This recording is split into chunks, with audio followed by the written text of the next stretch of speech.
Welcome to Headlines. This is Dovid Lichtenstein here in the Yeshiva Shalmaila, and this week we're going to be speaking about a headline, the new New York Education Department's regulations for yeshivas and for other religious schools, 7 hours a day.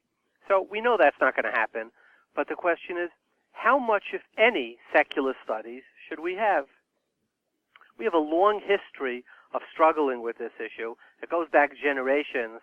I mean, the czars, the Polish governments, Nikolai, Alexander I, Alexander II.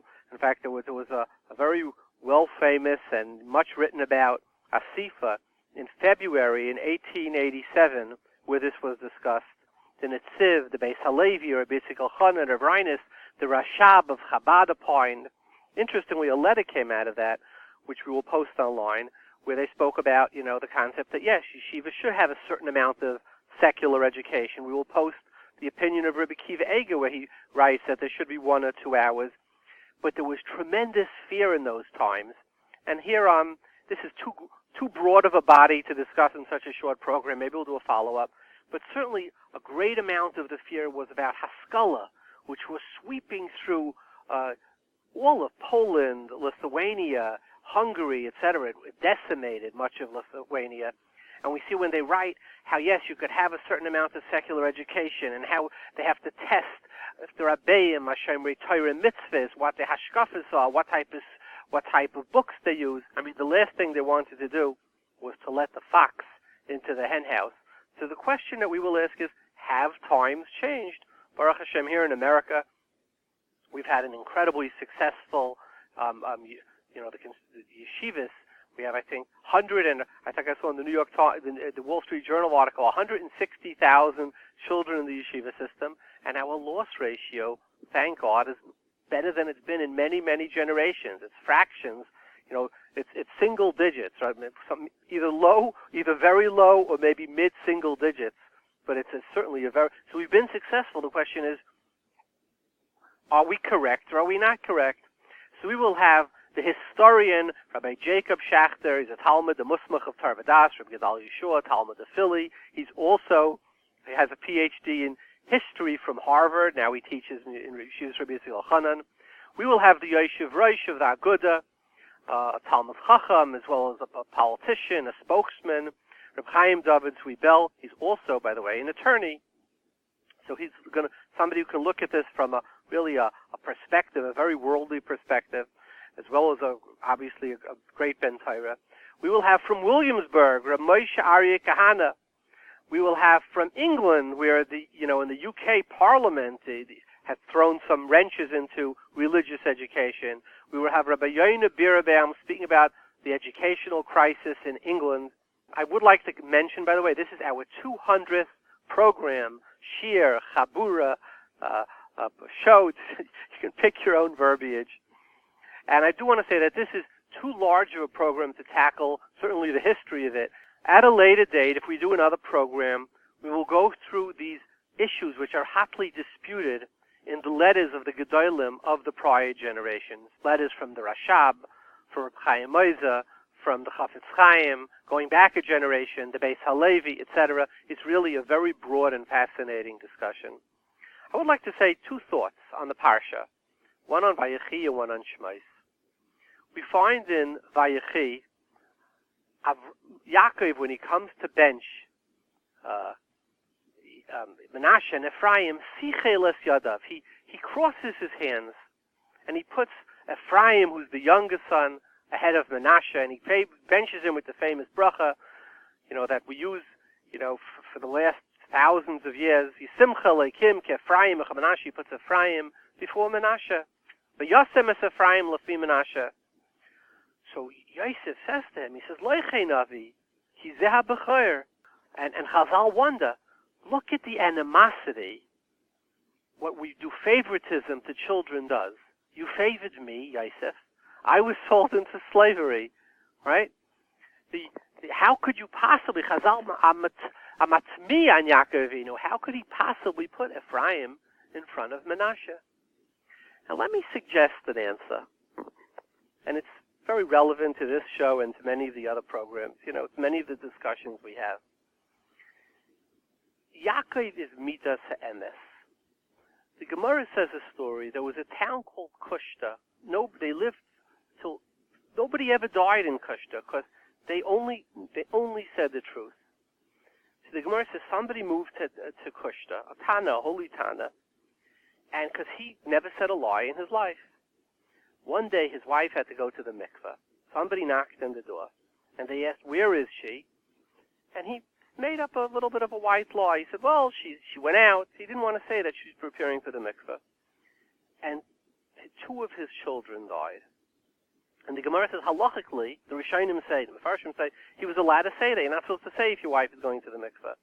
But two of his children, and they came to him and they said, "Please move out of our city. Nobody ever died here. You must have said a lie." Now, he said a lie that was halachically, he was allowed to say, and it was appropriate, it was socially correct, hashkafically correct. It was the right thing to do. It seems there's a type of emes, there's a midas emes, that is not soivel for any reason. The truth is the truth. There's an absolute truth, and I won't budge, even if it's the appropriate thing, the politically correct thing, the socially correct thing, even if it could be halachically correct. Here's a story told over by A.B. Biderman. He did it special for this program, where he talks about a tzaddik whose midas ha'emes was so powerful that he risked his entire community and his own livelihood. He was so strong in his belief. A tzaddik of our time. Here's an incredible, inspiring story. My name is A. Biderman, Avram Biderman, and this is a remarkable story to build on what Rabbi Lichtenstein spoke about before, real Amunah and Bitachon. The story actually goes way back. I'll make it shorter than it really took, and over how long a period it took place. I was the housing commissioner for New York City in the administration of Mayor Ed Koch in the 80s. But this story actually started in 1975. In 1975, the courts ruled that people with mental illness could not all be put into large facilities. And so the city had a very large facility in Bedford, which is in New York, upstate, a little bit from New York City. And they weren't allowed to use it anymore for mentally ill people, and so they put it up for sale. This was a time, of course, when the city was going through enormous financial difficulties, and in fact, it went bankrupt in 75. And they put it up for sale for $1 million, and they only had to put down $100,000, and the city would give you a mortgage for the $900,000. And at that time, the Kashev Rav Zatzal was looking to start his own Kehuna outside New York City, like many other big rabbis had done before him, including the Satmar and Square and Klosenberg. And he saw this as an opportunity to create a Kehuna outside the city.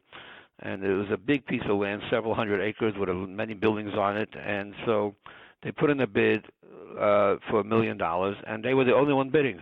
And so they won the bid, and they got this property in upstate New York in Bedford for $100,000 down, and they had to pay a mortgage of $900,000.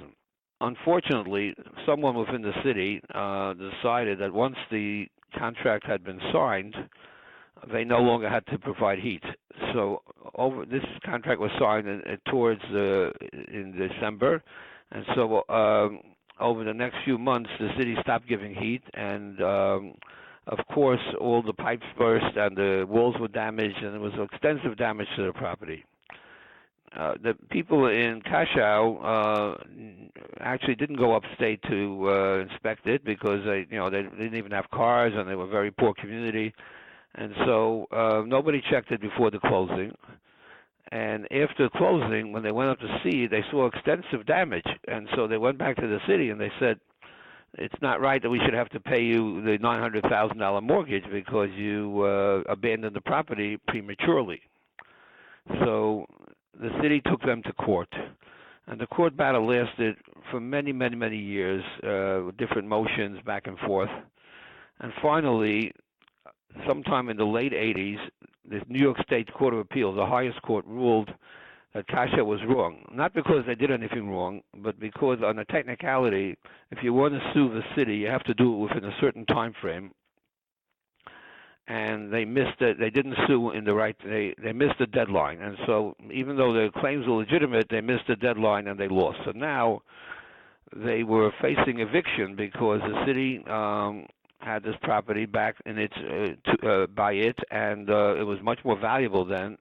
By the 80s, the situation in New York had totally changed, and the Kasher Rebbe and his community, who had moved into this community in Bedford, several hundred families were facing eviction and the destruction of their community. So one day, I got a call from Rabbi Moshe Sherer Zatzal that Mr. Paul Reichman, Moshe Reichman, who was a Talmid on Kashau in Europe, wanted to help them and would pay the city $3 million to give them the property, even though they lost the lawsuit. But he just didn't want it in his name. He would have done it through the Agudath Yisrael. So, being a commissioner, I approached my fellow commissioner, whose name I don't choose to mention, and I told him we had a bid for $3 million, and if they could abandon the plan to sell it and let the Kasher community stay in place. And he was adamantly against it, and he said, no, they lost the lawsuit, and I'm going to sell it, and it's going to be put it out to bid, and that's all. So I saw that I wasn't making any progress with him, so I thought I would go to the mayor's office and even to the mayor. There was only one problem. The Kasher Rav was very much against Mayor Koch's bid to expand gay rights, and wherever the mayor would speak, there would be Kasher Hasidim who would be protesting. And so the mayor was quite upset with them. And so there was no chance that the mayor would do them a favor and let the sale go through while they were protesting his actions. So I approached the Kasher Rav and I said, I want to get you this property. I don't want you to lose this property. I don't want you all to become homeless. But I'm asking you a simple request, that while these negotiations are going on, to stop protesting against the mayor. And I thought that was a reasonable request and not too difficult for them. They didn't have to do anything positive. They didn't have to praise him, but they stopped protesting. And the Kasher Rav answered me, I'll say it in Yiddish and then translate it into English, as Nishman Balabos, Hot Nishkashim Shlita Irbamir. He's not my boss, and he has no power over me. Power is all in the hands of the Brunishleil. And he refused to stop protesting, even though he understood that continuing the protest would make it impossible to negotiate with City Hall, and he could lose his whole shtetl and his whole community. But no matter what I asked him to do, he said absolutely not. He is not bending on his moral principles, and he's sticking with Amunah and Bitocha that Rabbi Lichtenstein spoke about before. So time went on, and nothing was happening, and at the end of 1989, Ed Koch was no longer the mayor, I was no longer the commissioner, and the city then put the property up for auction. The day before the auction, the Kasher community declared bankruptcy, and so the auction was postponed. But then it went to a bankruptcy judge, and the bankruptcy judge ruled that since there were several hundred people living there, and you couldn't sell the property and just throw these people out. You had to take care of resettling them, which dramatically reduced the value of the property. He said the property is only worth $650,000, even though it was appraised for $1 million almost 20 years earlier. And the neighborhood dramatically increased in value. And so Kasher was able, for $650,000, less than they would have paid in 1975 to get the property.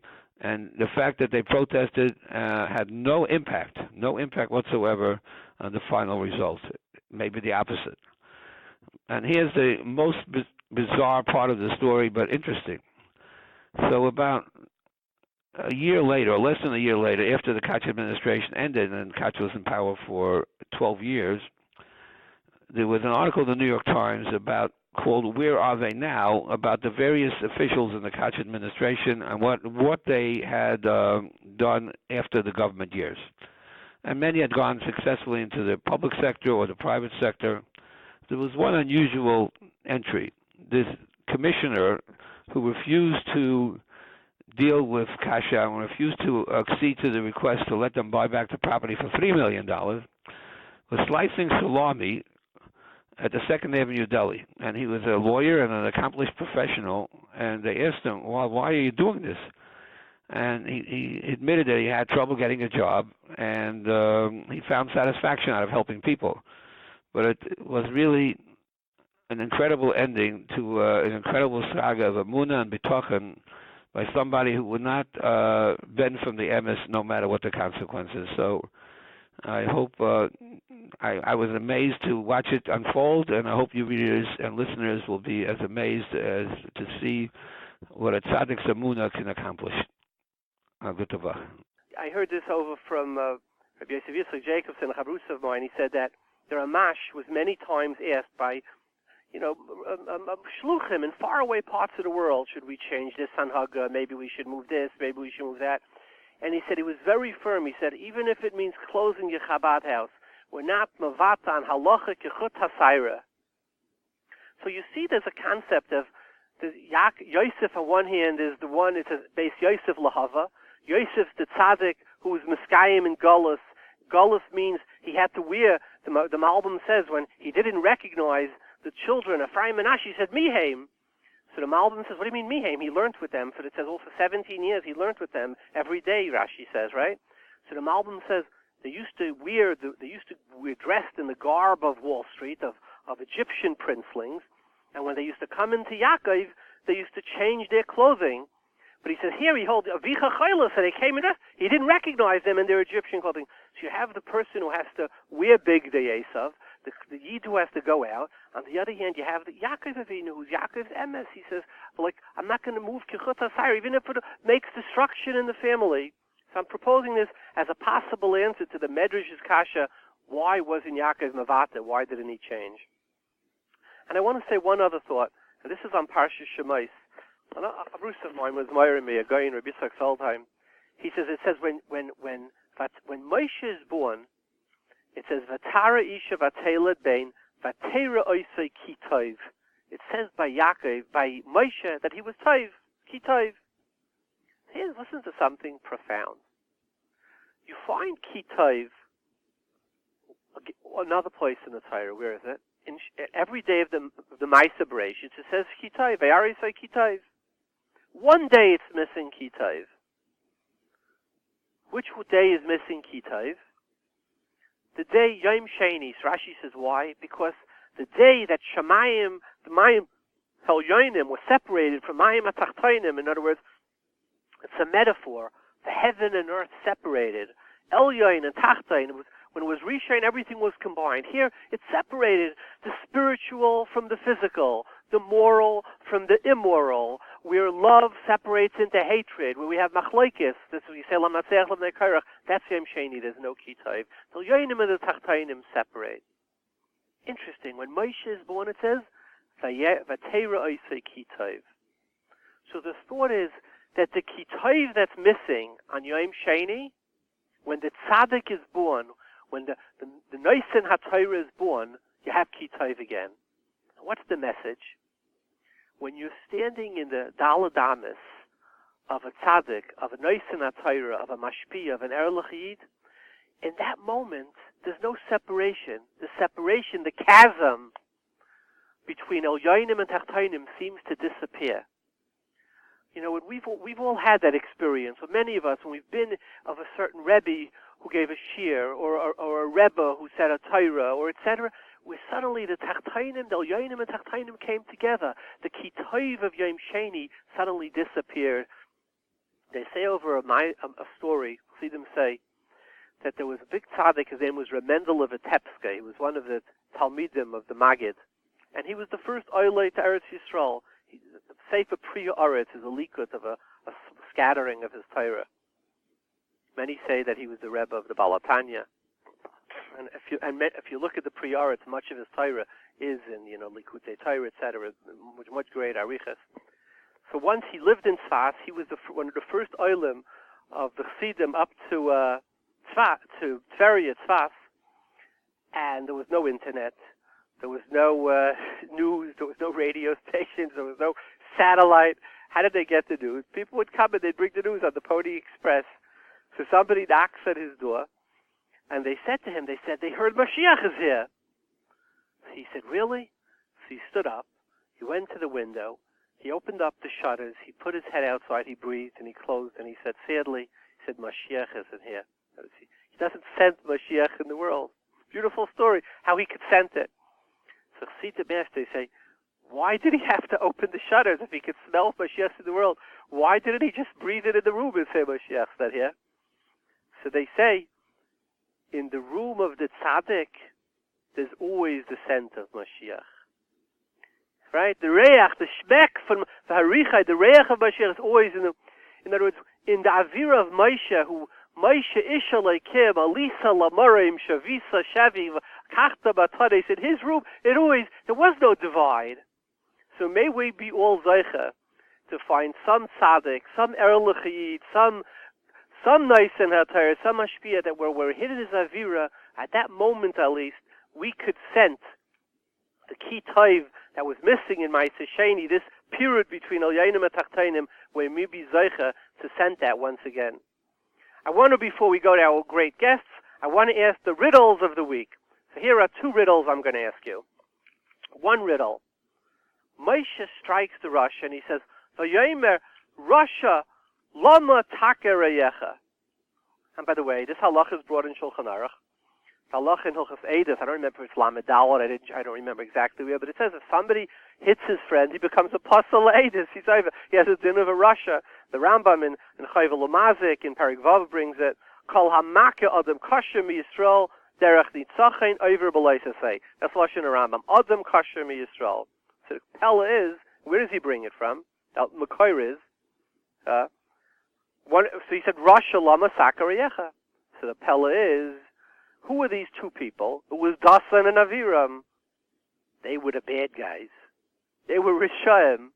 So if the Rambam writes that Kol HaMaka Adam Kashim Yisrael is over B'Loisa say, because there's an Issa, but if a Rasha, there is no Issa. So why does Moshe stop them since they weren't Anashim Ksherim? Riddle number one. Riddle number two. V'toimer Achoisei Bas Pari. Miriam says to Bas Pari, Ha'elech v'karasi lech Isha meinekes min ivriyos v'tinekoch as hayeled. Rashi says he didn't want to drink from Bas Pare, and Rashi says melamed shechsirasei el mitzris harbe linek v'layanak lefisha ya'asid ledaber im hashchina. This Moshe Rabbeinu, who is going to speak to the Shechina, could not be meinik from a mitzrius. And the Ramah in Yeridea Pei Aleph says chol of mitzrius is kechol of Yisraelis. Umikol makom lo yaniku tinek min mitzrius and efsha be Yisraelis. The chalav avedis yechavim metamtem halev umaylu loy tevara. We should not nurse a child from a chalav mitzrius because metamtem is halev. And what does the Goyin bring? That what's the Makoir? From Moshe Rabbeinu. And the Rashba and Yevamis Kuf Yadalad this says the same thing. It's mutter, but from Moshe Rabbeinu we see you shouldn't also meet this chasidus. What's the raya to every child? What does Rashi say? And it's based on a Gemara in Sait and Daf Yud Beis. The reason why Moshe didn't listen is Lavisha Oisel Adaber im Hashchina. So the question is, that was Moshe Rabbeinu. He was Medaber in the Shechina. So when you give it to your child, who's not Medaber in the Shechina, anybody, if you have Chaim Yankel, whatever, his wife is a nursing, he wants to nurse, Rabbi says you're not allowed to. This child's not Moshe Rabbeinu who's going to be Medaber Mashchina, so why would there be the same Issa? Those are our two riddles of the week. We will provide, by the way, the answers, the winners of last week. They will get a copy of headlines. And by the way, my publisher called me up. He said they have almost sold out of headlines 1 and 2. And we will believe that at least not in the near future be republishing them. So if you want to be one of the last people, and I'm going to put in very pejoratively as I'm the publisher, obviously, as I'm the writer, I'm going to say one of the lucky ones to have it. You have to grab out and get it because in the near future will not be republished. Those are our riddles. This is our program. Let's go to our guests. We have the honor of having with us on the phone Rabbi Jacob Schachter. He's a musmach of Tarvadas, of Reb Gedal Yeshua and Reb Rifkin. He's also a Talmid of Reb Elia and Reb Shmuel, Reb Elia Zichron Levrach, Hadley ben Chaim, Reb Shmuel in Philadelphia. He learned in my alma mater in the Mir by Reb Machon, and he also, which I don't have in most people, he also has a PhD from Harvard in Jewish history. It's an honor to have you with us, Rabbi Schachter. It's a pleasure to be with you, Rabbi Dovid. Thank you. So, Rabbi Schachter, here's the question. New York State recently came out with new regulations for yeshivas, where they put in that yeshivas have to have, it would seem, a very large amount, and an inordinately large amount of secular studies. And we really don't want you to opine on the amount of hours, etc. The question is more, can you give us a history of limudei chayil in yeshivas? And in particular, I want to mention an event that I may be off a little bit on the facts, but I remember when my uncle, Doidi HaNetziv, my uncle the Netziv, was translated, so the Lakewood Yeshiva, the Cheder, sent it out. They sent out thousands of them.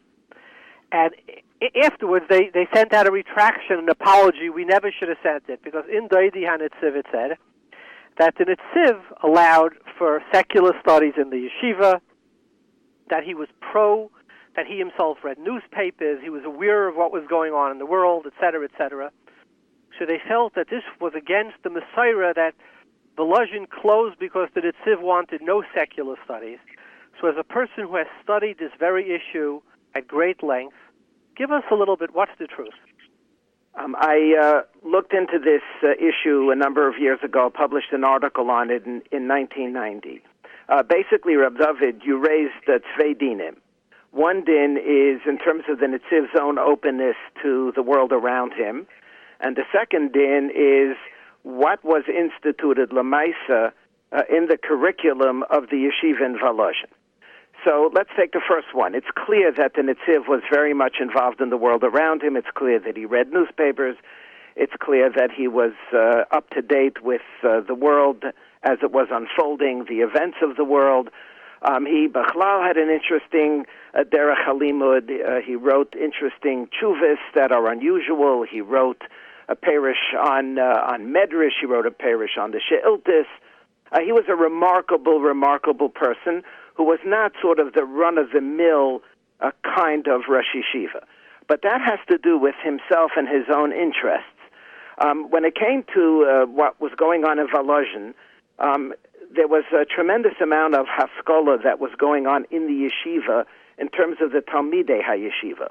Bachrim used to come to Volozhin because, on the one hand, there was a very, very strong Bakam Torah, and also because there was like a Messiah that you could be a Talmid in Volozhin, and you could also read Hebrew literature, you could also study foreign languages, you can read historical novels. There's endless evidence of Talmidim of the Yeshiva of Volozhin who were involved in that.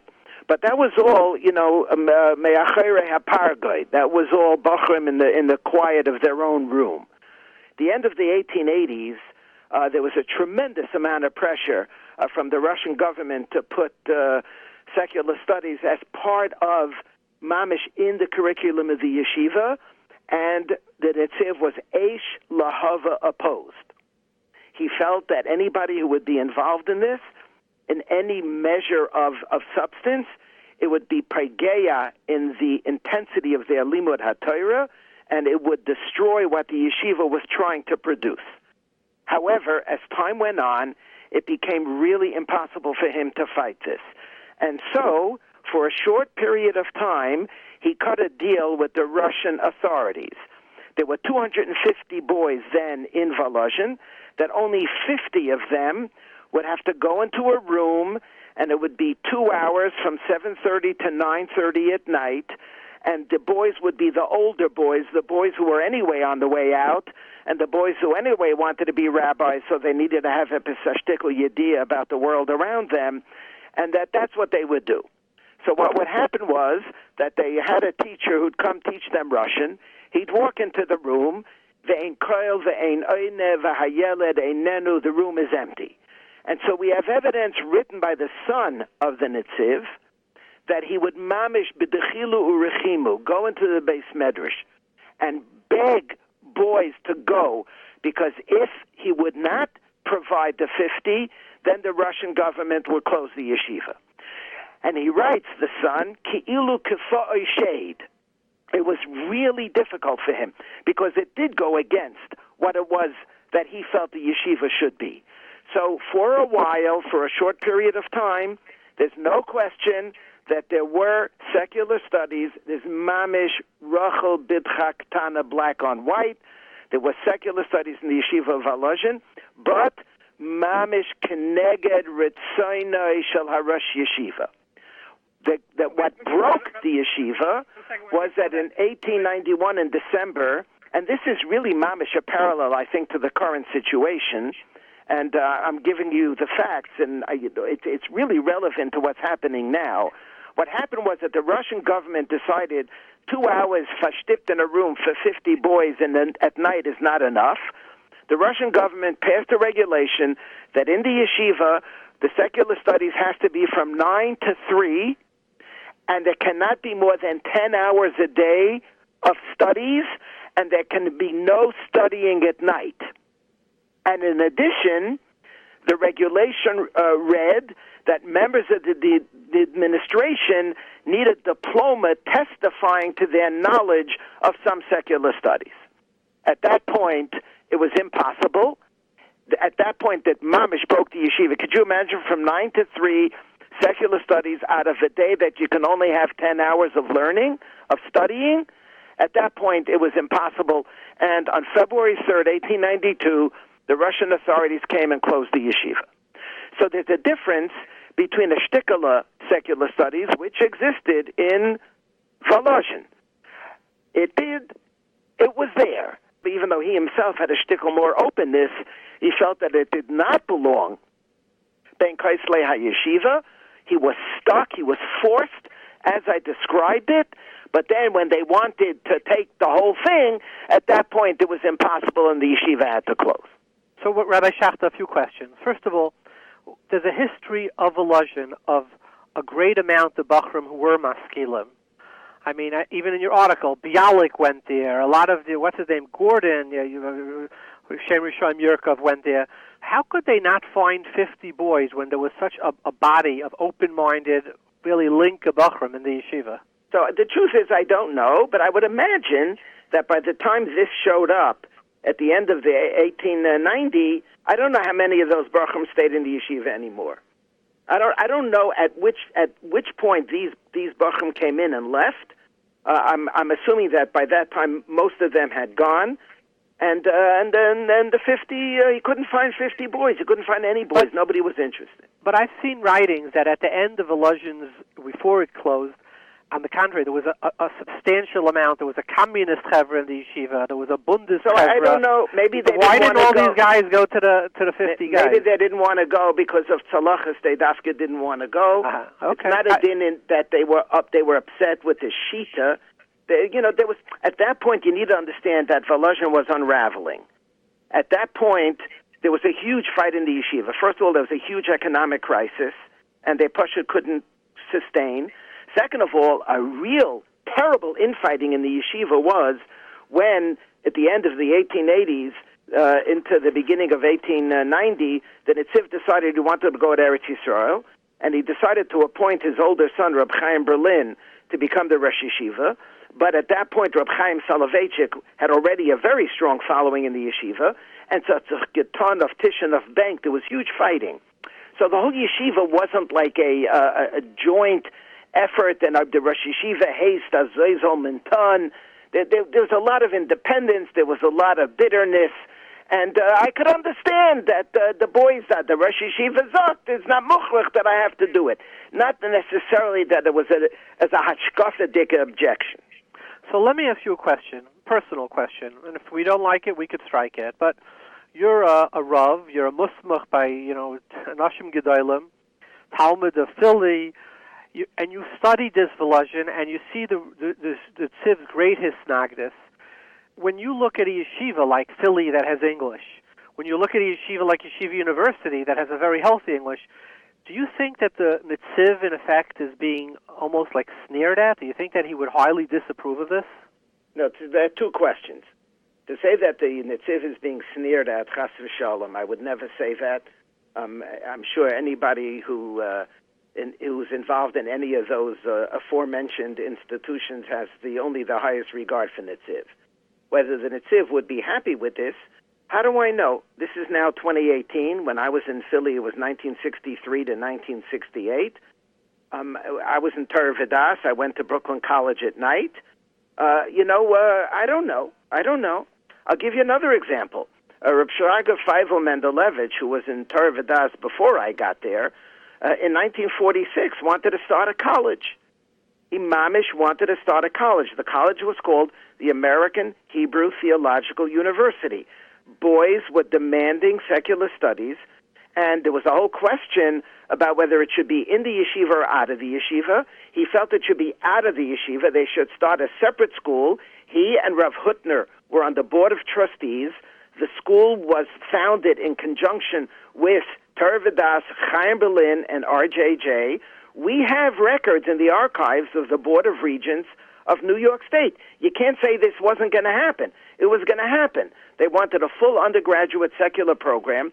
They were going to have 3 graduate schools requiring each one a BA to get in, one a school of theology, one a school of social studies, one a school of administration. So now it's 1946. Are they sneering at the Netziv? Chas v'sholem. So what's the pshat? So what's the pshat? Explain it. The times have changed. I think times have changed. I think they would say that the time requires this. The boys are going to be leaving. The boys, chas v'sholem, may leave the yeshiva. The boys feel that they need to have some kind of a grounding in order to be able to get out into the world to make a shtickle of parnasa.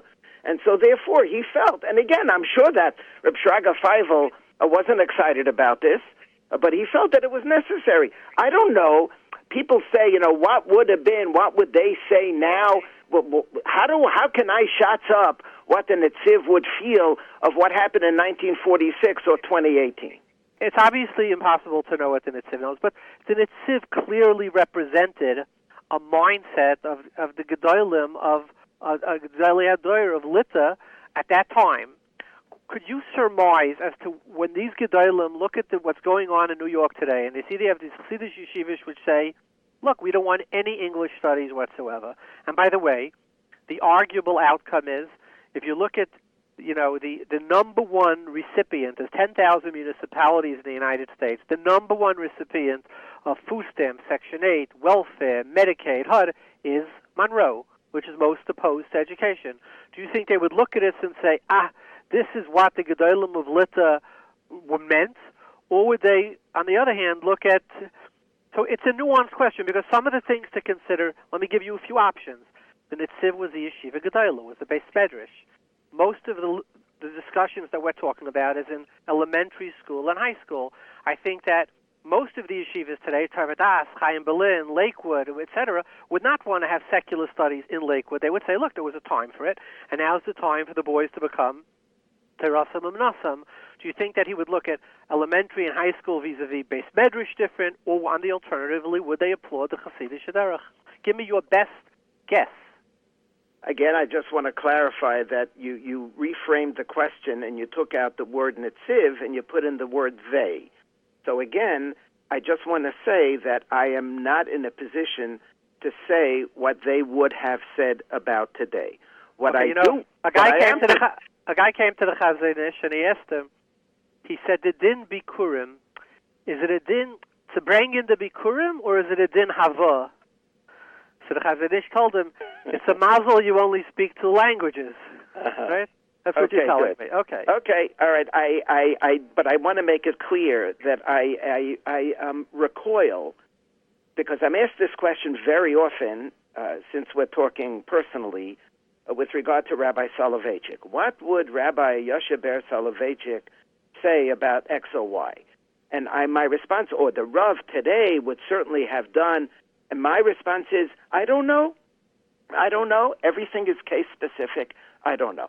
I could understand that to raise children today without a smidgen of any knowledge, of secular knowledge, or I'm not sure exactly what goes on in the Chadrei Chadorim of the Chadorim, I think is a shtickle of an avla, and I think it is undermining the opportunity of these boys and girls to be able to live a life where they could take care of themselves.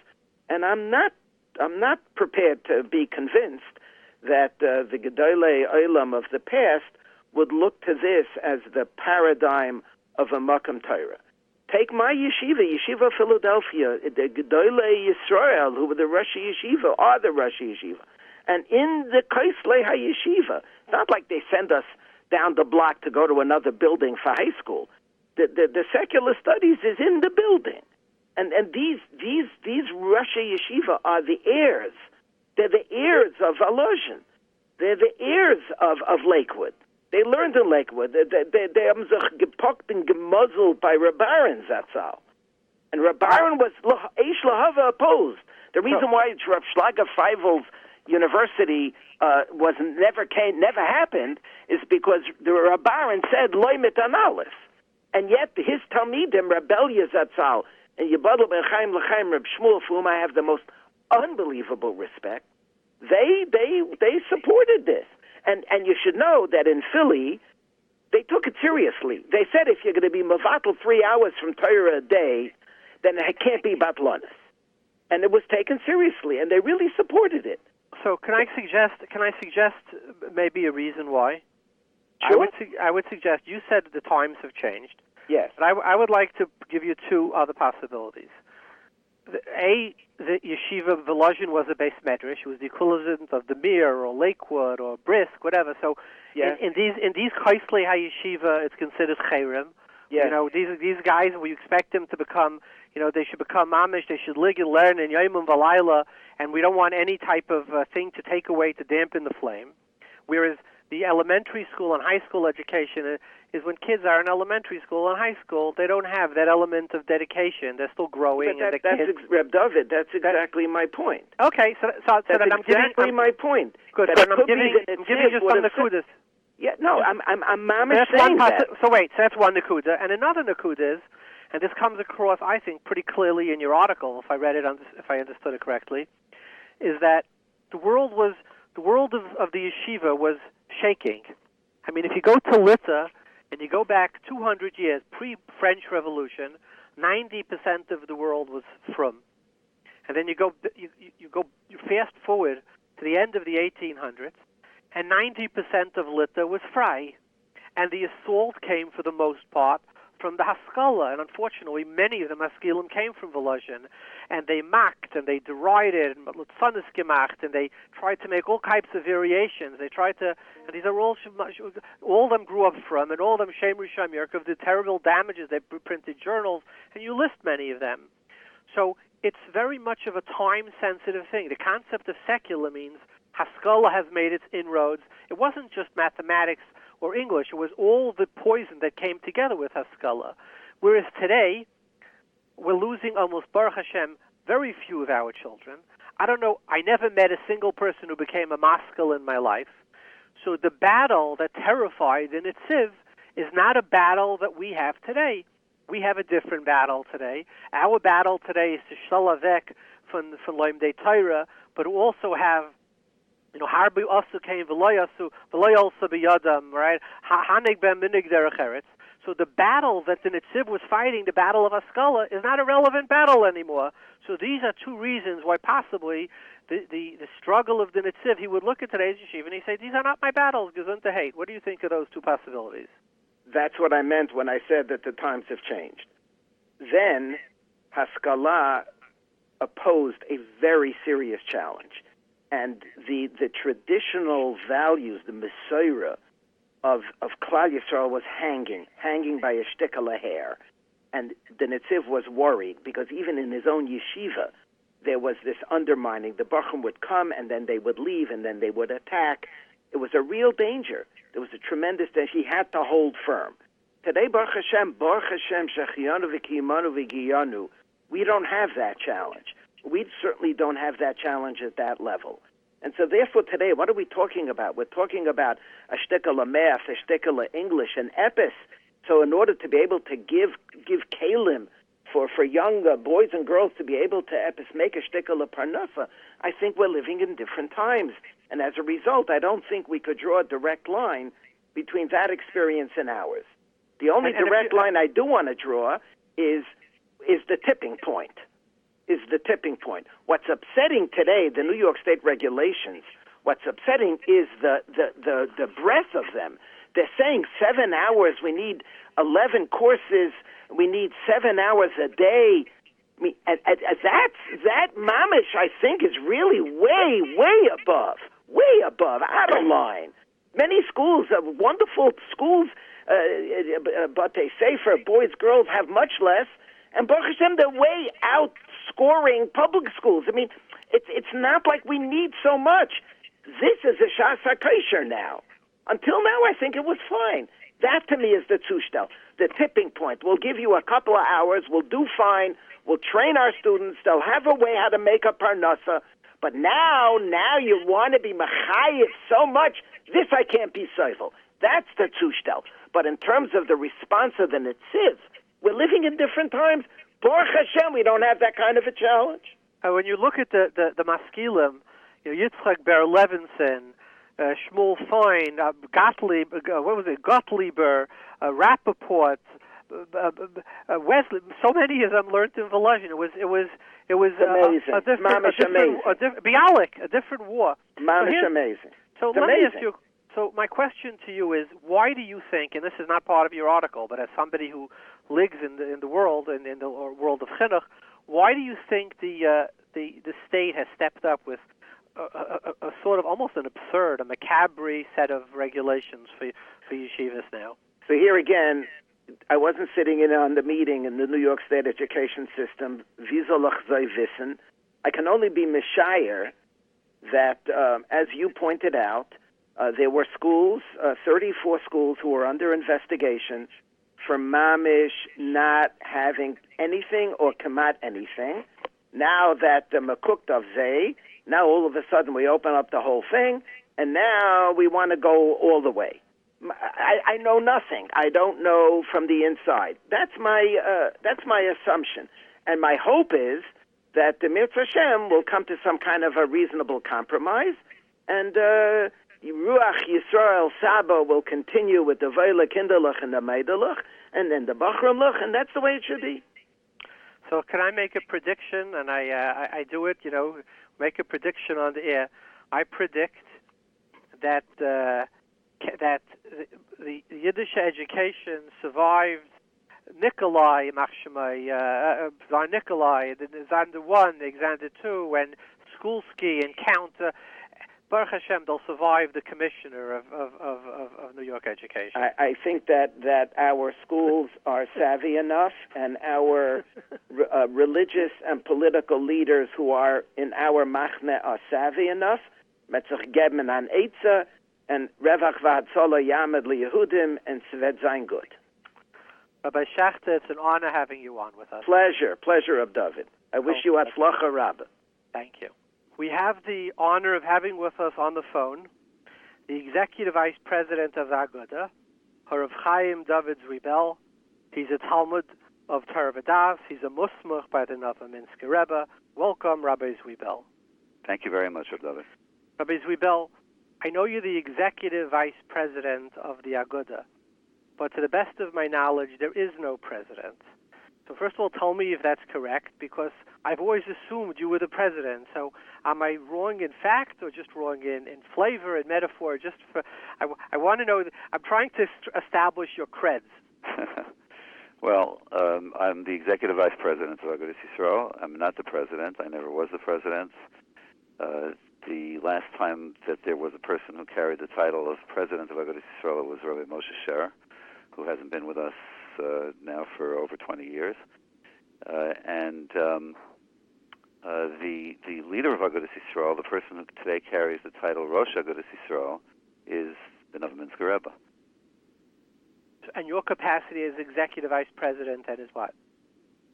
Well, it's I guess you could say that I'm in charge of the day-to-day operations of the organization, and am involved in trying to ensure that the message of Agudath Yisrael gets out into the community and into the world, and to work with Gedolei Yisrael in trying to address some of the complicated Yisrael Bein Ha'amim issues that we have to deal with, and worry about next week's payroll. That's part of what organizational life is all about too. So let me ask you: we're all aware of the the new regulations which have come down in New York State from the new commissioner, which are basically saying that have to be something like 6 or 7 hours of secular studies a day, which is clearly ridiculous. There would be no purpose in our yeshivas. What do you think? I mean, the Jews have lived in New York State now for almost probably 200 years, maybe more. I mean, they say that the times of Peter Stuyvesant there were Jews here. But we've had yeshivas certainly for well over 100 years. What precipitated this new set of regulations? So I'll speculate about that in a moment, but I just wanted for the record to make clear that these are not regulations. What the commissioner issued was something called guidance, which means that it doesn't quite have the weight of a formal regulation. The formal regulation would have to be put out for public hearing and would go through an entire process, and has once enacted becomes or once promulgated, I guess would be the better term, would have the force of law. A guidance document is meant to implement the laws that are spelled out in the statutes or the regulations. So this has the force of something a little bit less than a regulation, which is important. And then the other thing to mention is that just today, the commissioner and her staff have announced a clarification of the 6 to 7 hour a day requirement that you mentioned a moment ago. So it might be worthwhile to just spend a moment talking about that. The initial document, the guidance document that the commissioner had issued, spoke about specific courses and a specific number of hours for those courses in grades 5 through 8.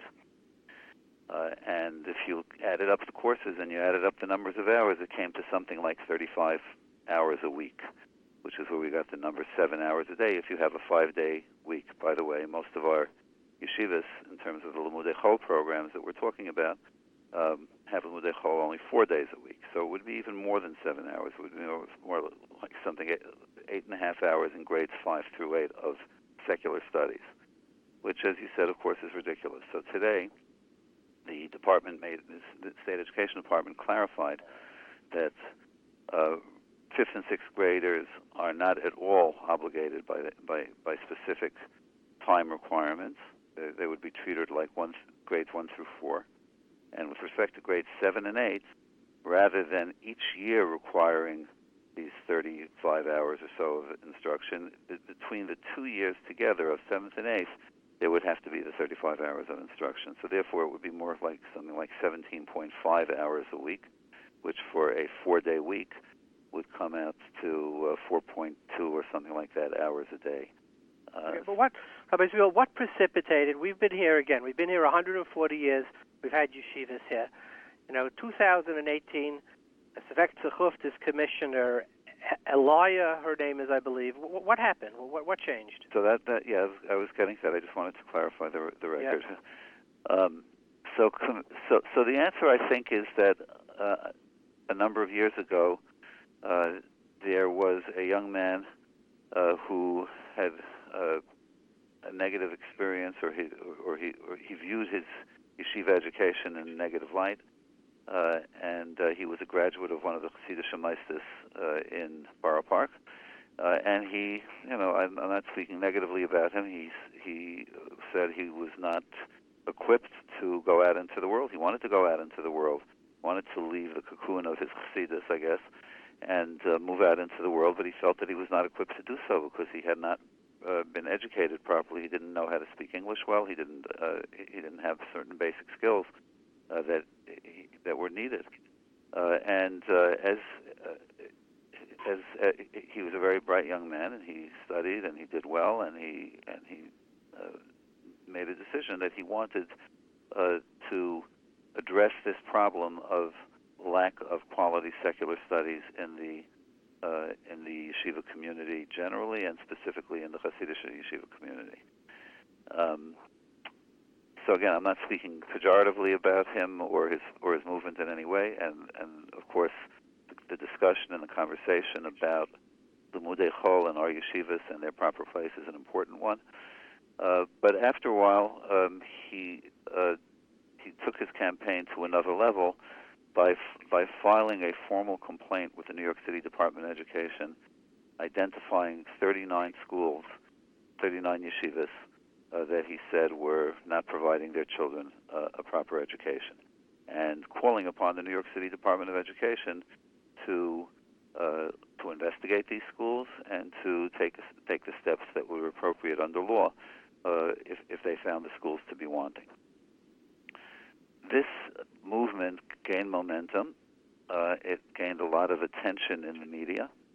The media, I think, has created an atmospheric, an avira of hostility toward the Hasidic community generally in many different contexts, painting the Hasidic community as backwards, as being from the Middle Ages, as not caring about the well-being of their children, with respect to circumcision, with respect to vaccination, not allowing the lightness of the modern world in, city field against internet, all of these different things that this narrative of yeshivas, and Hasidic yeshivas in particular, don't properly educate their children, is one that struck a nerve and was picked up in the media in some very sensational ways. A number of other people took up the cause as well, and then it started infiltrating the political world and the regulatory world. It wasn't just the New York City Department of Education, but then it became the New York State Education Department, because there is a state law that requires non-public schools to provide education that is substantially equivalent to that which is provided in the public schools. So let me ask you, Rabbi Zweibel, this fellow, basically his claim was, and I've seen, he says, look, I didn't know basic math. Mm-hmm. I didn't know how much 5 times 5 was. Mm-hmm. I couldn't read English. Mm-hmm. I couldn't get a job because I didn't know simple multiplication, addition, etc. Mm-hmm. He said I had no science knowledge, etc. Does that sound very wrong? Well, as I said, I think that the conversation about the balance to be had, the proper balance in educating children between the Limudei Kodesh, which is after all the reason parents send their children to a yeshiva, and it is at the core really of what assures Jewish continuity. It is probably the single most direct expression of Vishinantam of Anecha that we have, which carries on the tradition from generation to generation, balancing that against a father is obligated to teach his child Omnis Kalo Nakia and Haneg Bahem Minag Derech Eretz, and that requires some basic foundations of secular knowledge and secular studies today. The question of how to balance those two requirements in the education of our children is an extremely serious question and a very important question. And obviously, different communities, different rabbanim, different vadei hachinuch of yeshivas, different Roshei yeshiva, different admirim may have different approaches to this, and the kaleidoscope of so many different options that are available for parents to enroll their children in the school that they feel most appropriate for that child is something which parents have been exercising. Most students who go to these yeshivas, even the so-called Hasidic yeshivas that have weaker Limudei Chol programs, they do emerge from these schools and find a way to earn money. Or they stay in Klei Kodesh. They want to be. They're idealistic. But respectfully, Rabbi Zweibel, let me ask you a question. If you would go to a census map, yes, and you could do this easily, you would see that. Let's say you go to Kiryas Yael. Right. It's the number one recipient of any community in the nation of right. welfare, Section 8, HUD. Right. Skver is number 3. You go to Williamsburg, where the Hamish live, where there's no education. 72% lives below the poverty line. So I ask you as a question. You're somebody who grew up in this, let's say you're a fellow, you grew up in this community, and you have a family, and you say, we just can't. It's impossible. I mean, if I don't know how much, if I can't do simple math, I can't even get a job behind the cash register. It's a great. I couldn't get a. So you're there, and your Admor is saying, no, I don't want to have it. Is it wrong to say, listen? At the end of the day, Yidden, we don't believe in popes. We don't believe in that anybody has the infallibility. I'm seeing something wrong, and I am going to be matzel all my friends, and I'm also on the board of Turos. I know Machon Parnassa, and I see the guys, they come in, they look like they're having heart attacks. They can't put bread on the table. He says, I am going to be matzel all these Yiddish neshamis, and I'm going to request that these yeshivas have an hour of math a day. It could be from the most kosher textbook imaginable, an hour of English a day, so that if I ever need a job, I could write a business letter that somebody should buy my Amazon products from me. And I'm being matzel Yiddish neshamis. Congratulations. But what's wrong with it? In the face of a whole set of institutional opposition, what's wrong with that person? I mean, don't we as Edom believe in the Yachid, to be able to stand up and say, this is wrong, I'm going to do it, and wouldn't you do that? Excellent. So that person who feels that way and feels that the norms of the community are unacceptable to him can easily vote with his feet. And if he doesn't want to send his children, send his children to a school that has. But you can't do that realistically. You see the Hasidim, because if you grew up in Vishnitz and you say, I'm not sending anymore to a Vishnitz Cheder, I'm sending to Tarvadas, where you went to great school. You're not being invited to the weddings. You're not invited to the Tish anymore. Your cousins. It's like trying to pull, one brick out of a building, one beam, and say, I just took this beam out. It's an entire infrastructure. Right. So instead, to go to the government though and ask the government to come in and enforce certain standards which are contrary to the community's norms and which will not allow for the type of continuity that Klal Yisrael requires and needs. To go to the government and ask them to come in is also not going to get you invited to too many Malava Malkas. Well, I agree with that, but if he could get it done, he could. Positively, his argument is I could affect the lives of so many people. Now, we look at the government, it's Nasira, it's this, it's that. I mean, would you go to the government and say, in my Hasidus, or I don't want to pick, my cult, they don't allow vaccination. It's the government. What do you say? Wait, you're saving them from a plague. I think many people would take the position, if you're saving people from a plague, the fact that the leaders of this community don't want to accept, medical science, what can I do? Am I supposed to stand by when people want to sit there and let their people die, or am I supposed to stand up and do the right thing? So what's wrong with somebody saying, yes, I'm going to go to the commissioner and say, I want them to learn an hour of math and an hour of English so that they don't end up starving on government programs the rest of their lives. I want to be the disruptor.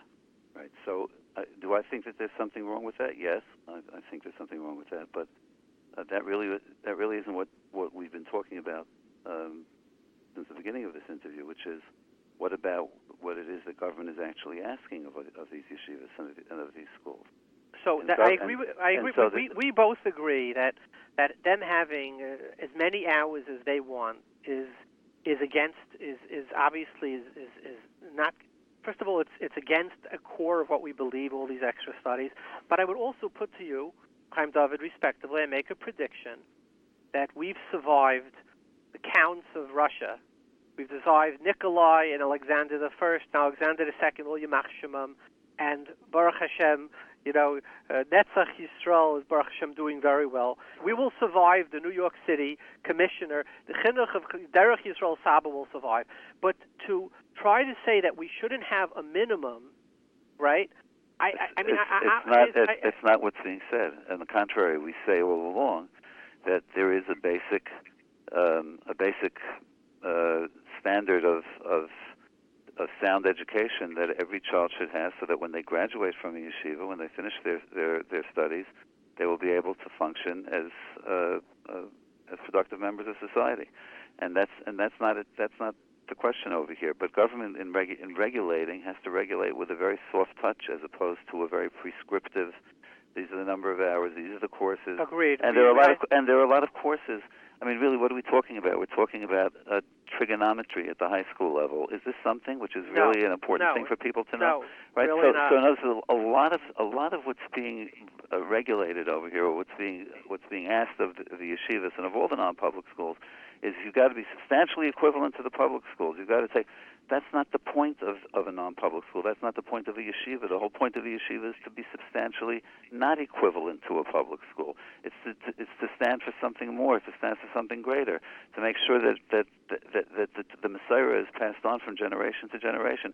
That's what the yeshiva is all about, and that's why parents choose the yeshiva. They don't want something that's substantially equivalent.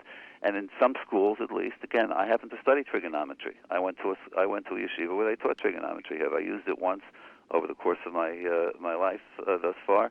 Only I enjoy the term Sokatoa, which I use from time to time, but other than that, nothing. And so much of education today really is not the kind of thing that's necessary for a person to emerge into society as a productive member. So what we're looking for, and this was, by the way, the intention of legislation that unfortunately this young man and his organization has been challenging in court, the intention of legislation that said that in grades 1 through 8, every single child must study the 4 core areas of math, science, English, and history, and social studies, history.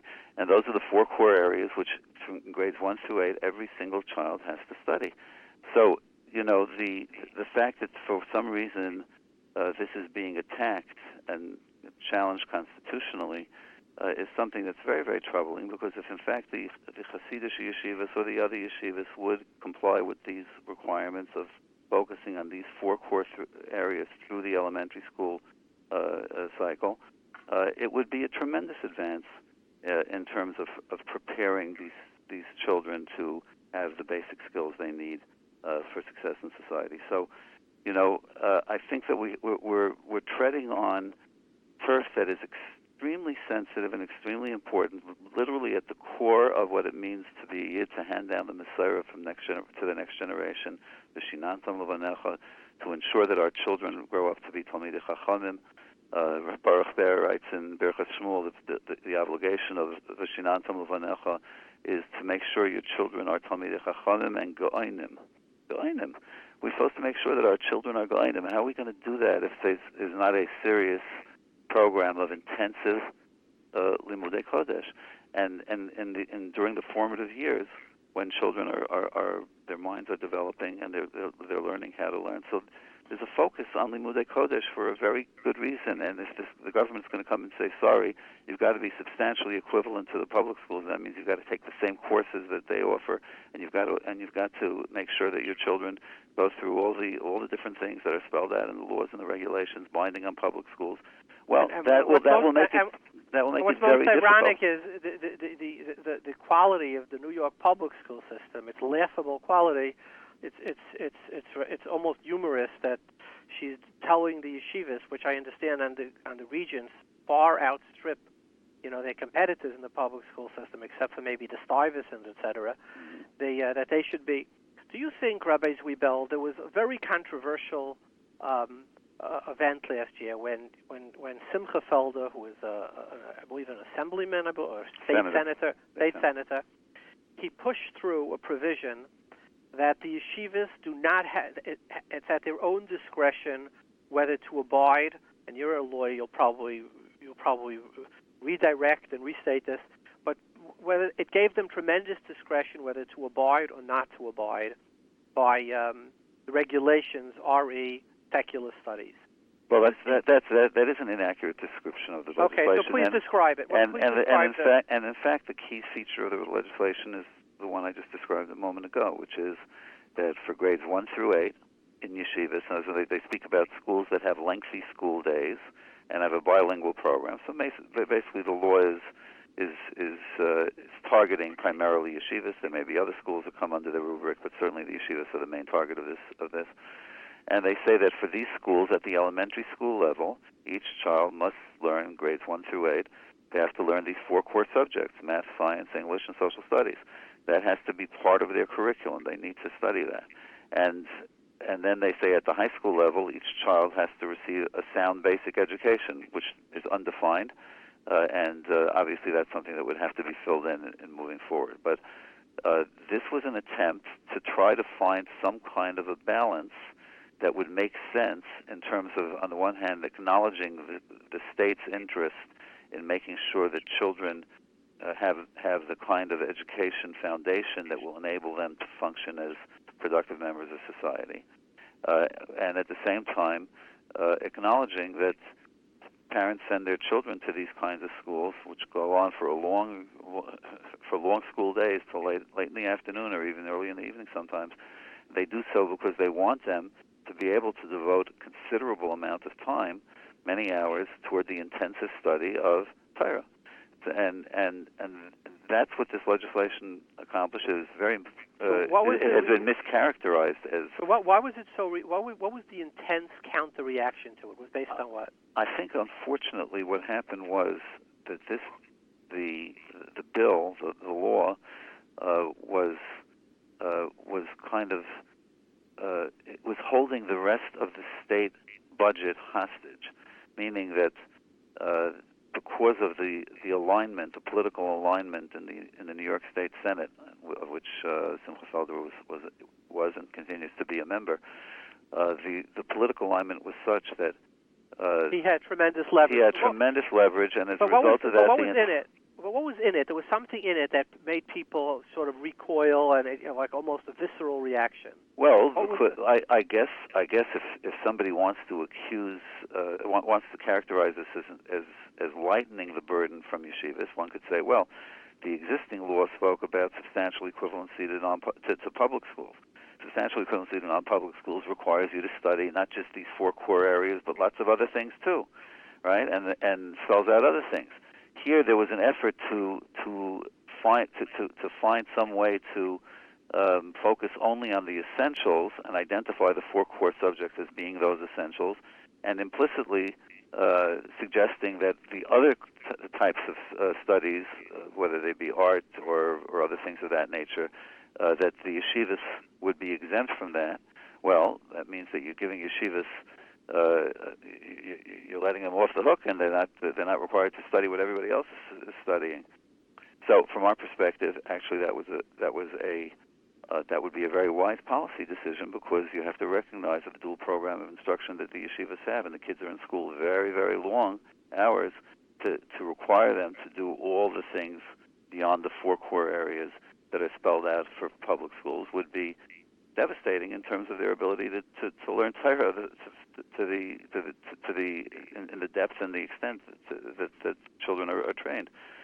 This is why there was a lot of. Number one, the timing of it was terrible. The fact that the entire budget was held up because of it, and number two, the sense that somehow yeshivas were receiving special treatment, and that the children would be exempt from requirements. And the answer is, it's not that they would be exempt from requirements. On the contrary, they would now be very clearly obligated to carry out these four core areas. And the thought was that plus the Limudei Kodesh and the critical thinking skills that are developed through Limudei Kodesh, and there's nothing like it.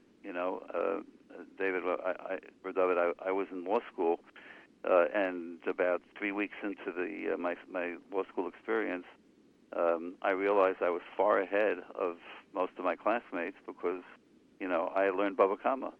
Rabbi Zweibel, we agree on everything, and I think most of our listeners would agree with you on everything. The only area where I would say where I somewhat disagree, and I do it with care, is that you've pretty much said, yes, it's the obligation of a yeshiva to give people, basically, besides obviously Limudei Kodesh and Derech Yisrael Saba and Yer Shemayim and the Messiah and Avan and Torah, etc., but also Hanig Ben Minig Derech Eretz, that they should go out into the world and they shouldn't starve. And you say that the majority of yeshivas, the vast majority, do that.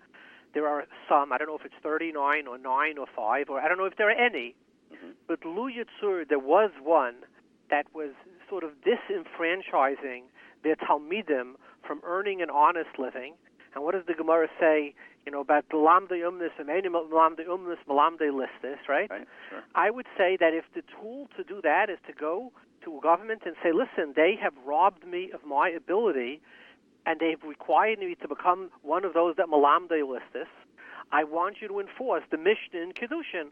Please, Mr. Commissioner, enforce the Mishnah in Kedushin. And I wonder whether there's anything wrong with that. I want you to be the Shliach Bezdin to enforce our Mishnah, and the Mechaber Paskins the way in Yeredeya. What is it? It's in Reish Mem Beis or Reish Mem Gimel. So it's a Mishnah. What's wrong with making the court the Shliach Bezdin for the 2 hours of English a week? Right. That's the only area where I'm not sure. I don't know why you would be opposed to that. I would suggest, because I'm not so smart, I would suggest that it's up to the Eibishter. Rabbi Hashem will decide whether or not it's a good thing to go to the government and make those kinds of complaints or not. Like on vaccinations. I compare it to vaccinations. As I said, that's above my pay scale. I can't really respond to that. However, I would. Yeah, I'm lucky, Chaim, that I don't get paid for this job. So it's not above my pay scale. I understand, but what I think is important is that this conversation should be taking place. It should be taking place within our own community. The fact that government is forcing the issue is, I think, not a healthy thing, but maybe it's a necessary thing in a certain way. I don't know, but the bottom line is that it's a very important conversation. And yes, Haning Bohen Minig Derech Eretz and the parent's obligation to a child is something that has to be taken into account. But at the same token, Baruch Hashem, we look at the generation that we've produced of idealistic young B'nai Torah, Baruch Hashem, and we look at how we have somehow through the yeshivas confounded all the professional prognosticators who said that you'd never be able to recreate here in America with the Steiners and Trace, right? And you could never recreate the type of authentic Jewish living that existed in pre-war Europe. Can I respectfully disagree? Right. And I would say that not only have we reproduced it, we've done far better. There you go. When you look at Litva, it was 95% fry. Poland, every house, ein bayis, ein bayis, 50% fry. I don't know about Hungary. It was also what percentage are we losing today? 2%, 3% from your high school class, from your base medrash class. How many kids? We're losing single digits. I don't know if it's very low single digits. So we've created something much better. My only thing is that it doesn't. The real hero of that is our yeshivas. Yes, but it doesn't mean that we can't do something better. And what do I mean? I agree with you. I agree with that entirely. Let me give you an example. I think it's an obvious connecting of the dots to say that a certain amount of the Chil Hashem we endure with people in the community is people who are desperate. Ein lam lechem lechel mamish. So what does a person who do ein lam lechem lechel? They cross borders into where they shouldn't be. So if we were to provide them the kalim where they could get out of Digduke Aniyas, which are Mavirin Daite Shaladam, and to earn an honest living, and you know how much expensive, what does it cost? $200,000 to if you have a family of 4 or 5 to live in the New York area with paying private tuitions. There's not a single one of these people who would do anything wrong, not a single one. Amcha Yisrael Kedoshim, they wouldn't do it if they had the kalim. So all I'm saying is that perhaps we've done a fantastic job. We're in the single digits. Could we do better and be mitzvah to all those people? That's why people like you get tremendous amount of credit for setting up programs. You spoke before about the Parnassa Institute as part of Touro College, right? And just this week I participated in a graduation ceremony for Project Cope, where 27, I think, Jungelite, most of them Chassidish Jungelite, we're getting their degrees in accounting, and we're ready to stand for the CPA exam. The fact that these programs are being set up and people are taking advantage of them and are studying and are learning and they're applying they're applying the Gemara cup that they have to their studies in accounting or whatever other profession it might be, and are doing marvelously well. Baruch Hashem. So those are the kinds of programs. We have to be a creative community, and I'd like to focus on this positive point, where surely not only do I agree with you on the same page, but I salute you, Dovid, because you have taken a tremendous lead in setting up these kinds of programs. Kol hakavod, that is so critical. And again, I welcome and think it's vitally important that we have this kind of mature conversation about the quality of education in our yeshivas, and I'm talking about secular education, even in the so-called mainstream yeshivas that do have high school programs, let's say, that go on for a couple of hours a day. There's a lot, I think, to be done in terms of upgrading those programs, making them more relevant to our students, making them more, doing a better job of preparing them so that one day if they need to enter into the business world, they'll have the kinds of tools that they need. And so that this is an important focus, recognizing that the starting point and ending point of any such analysis has to, though, remain that how will we best be able to produce the next generation of Erlich Yidden who are able to support themselves and their families, but even more so are able to remain loyal to HaKadosh Baruch Hu and to His Torah, and will in fact emerge, as Rabbi Baruch Ber says, as Talmid Chacham Mengoinim. That can never, that goal, that ideal can never be compromised. And within that, let's talk about improving the Limudei Chol. An honor to have you with us, Rabbi Chaim, Dovid, Zweibel, the Executive Vice President, and I'm going out of step, the acting president, in my eyes only, of the Agudath Yisrael. Thank you so much. Thank you for having me, David. We have the honor of having with us on the phone Rav Moshe Aryeh Kahane from Williamsburg, Brooklyn. He's the head of Machon, Zichron, Kehuna. He's a Talmid of Torah V'Yira of Satmar. And welcome, Rav Kahane. Yeah, hi, how are you? So, Rav Kahane, here's the question. The New York State, famously, they're trying to, not regulations, I forgot what they're called. Guidance. They've established some new guidance where they want to have many hours of English and 6 or 7 hours a day, which is obviously borders on the absurd. It would totally disrupt the whole, the whole chinuch of Klal Yisrael. So we understand that that's absurd. But it was caused by, from what I understand, I heard this Rabbi Zweibel, a few Talmidim of Chassidish yeshivas who left. And they said, when I left yeshiva, I couldn't do simple math. I couldn't get a job. I couldn't write a letter. I can't speak English. So my question is that it's true we want our Bachrim, we want our younger light, we want our B'nai Yisrael to be Yereim or Shleimim, etc. But the argument is part of being a Yari and a Shalom is the ability to earn a living, right? And we see Nebuch. I mean, there are financial institutions that won't lend to people who look a certain way because they say they don't respect the law. They have no knowledge. Their business acumen. What's wrong with teaching? Not only what's wrong. Isn't the chiyuv of harbo asuk hein v'loyal for the adam, right? Isn't the chiyuv to teach our kids basic math, basic writing, basic reading, so that when they leave the yeshiva, they don't have to be take tzedakah from the akum, which the Shulchan Aruch says in 2 places. The Gemara calls it oichlei davar acher. It seems like a very correct thing al pi Torah. Why is there such a hisnagdus to that from many meisters? So, first of all, I want to make it clear I speak for myself, and I'm not representing anybody. And regarding your question about the basic secular education, I think Satmar and most Haredi Moisdes agree that we need a basic secular education, which is English, math, and good citizenry. We need to know the laws, the basic fundamental laws of our country, and we need to know English and math. And we do teach those subjects in our yeshivas from 90 minutes to 2 hours. And this was also the traditional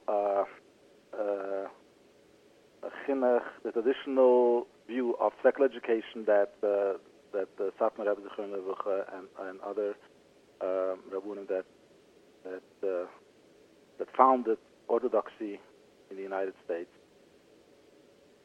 or I should say organized Orthodoxy that were successful. That we need to teach the basics, like I said, English, math, and good citizenry for 90 minutes or 2 hours a day. And we are doing that. And regarding that some people, do questionable things in business, we are not perfect. No one is perfect, and I think it's actually anti-Semitic to expect that that Jews or Orthodox Jews or any kind of Jew should be perfect. There will always be a few who fell out of the system. Rabbi Moshe, respectfully, if you would go on a United States Census tract, you would find that, let's say, 72% of Williamsburg is below the poverty level. Kiryas Yoel is the number one poorest municipality in the entire United States. Per capita, the highest recipient of government programs, welfare, Section 8. So I'm very aware of anti-Semitism, but, math is myth. And when there are 10,000 municipalities in the United States, and Kiryas Yoel is the number one, I don't think it's anti-Semitic to say, is it perhaps something with the education that's causing it? Right. Would be a remarkable coincidence. Would be a remarkable coincidence if it was by accident. Yeah, of course. I'm not saying that it's anti-Semitic to say to point out some area of improvement. I would say if you relative issues we may have in some communities, but it is anti-Semitic to say that since some people do questionable things, therefore we have a problem. But wait. Let me respond to that too. It's a Mishnah. The Mishnah says, "Kol mi she'einu melamed b'nei umnis melamdei listis," and I would say there's a direct correlation between people being able to earn a living and doing shtick. I think there's not a single guy you're going to meet in Erlachid who's going to say, "I elect to do kunsin even though I could go straight." You're not going to find one. Okay. Guy says, what am I? Everybody you're going to find will just look at you and say, "I didn't have a brera." Okay, let me answer you the question. Again, you asked me two questions. Number one, some people say we have a problem because a few of us do questionable things. So again, saying that we have a problem collectively because a few people do bad things is anti-Semitism, and this is Islamophobia, this is racism, and this is anti-white racism. And saying that a certain group has a problem because of a few people is anti-American. Okay, now, and as to the point of the average, that we have a disproportional amount of social services, which is true, and this has nothing to do with being with not proper education or being poor. The reason is because we have big families in New York. The average income in New York is around $60,000. So if you have a family of 6 people and you earn $60,000, you are eligible for Medicaid and maybe even Section 8, I don't know, and maybe even a little bit of food stamps. Hello, can I ask you a question? There are many other from the Yidden who have large families who don't have those statistics, right? And let me ask you, I know because I was involved in many, PCS, Machon, the average Hasidic guy, we matzel him from a job at B&H Photo. They'll come in, they'll say, "I'm working at B&H. It's the only place I could get a job." I've had so many of these guys. I speak to them. They said, they treat me wonderfully. I'm making $16 an hour. But now that I have 7 kids, $16 an hour doesn't do it. Well, guess what? And I've spoken to guys from Satmar who tell me, they went, let's say, to Turo, and he became an accountant. He says, "It saved my life. As an accountant, I could earn." He says, with 10, 12 kids, you can't learn. What's wrong? Why can't there be 1,000 Satmar guys? Well, I don't want to say Satmar, 1,000 Erlich who become accountants. They learn computer programming. Why do they have to be stuck at the $60,000 a year? And the only reason they are is because they don't have the kalim to go past it. So my question to you is, doesn't that go to Malamd Chayiv Adam Lamed B'nai Umnis? And why aren't we doing a better job of it? Okay. So again, if the average person in New York State earns $60,000, okay, so why do we have a problem when the average person, the average? And you know what the answer is? The answer is because if I'll give you a statistic. The average, let's say this is a Pew poll. The average, let's say, modern Orthodox Jew earns $400,000. It's the highest single earning group in the United States. The Jews are the single highest earning group.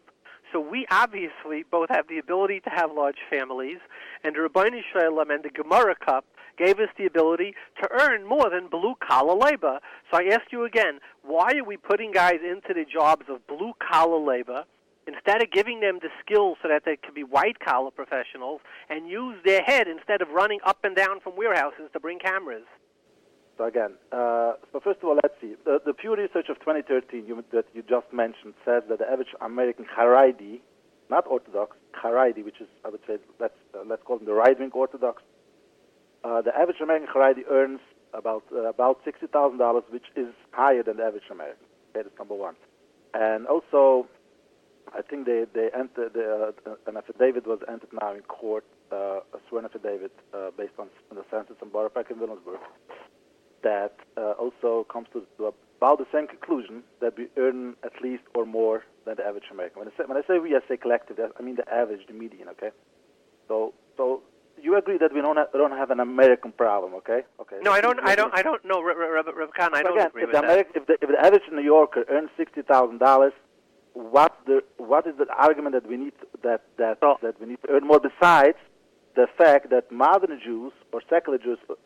What kind of argument is this that since secular Jews are one of the richest people in the world, collectively the median, okay, the average, but we have to do we have a kind of a problem with our chinuch now. No, wait, you're putting words in my mouth. I'm telling you that Kiryas Yoel, which is the poorest community in the United States, I don't have the statistics in front of me. I didn't prepare for this particular question.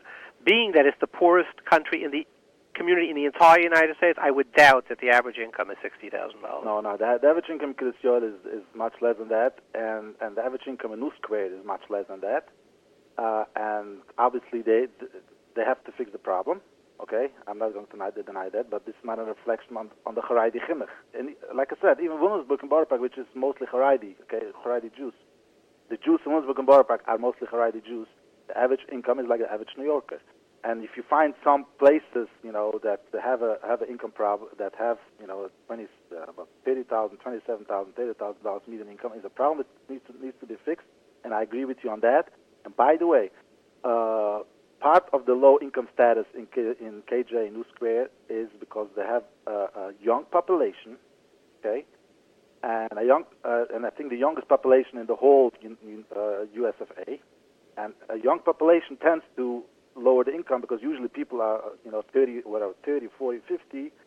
They are the major earners. And when you're in a 20, 30, usually you earn less. So this is part of the statistics in KJ New Square.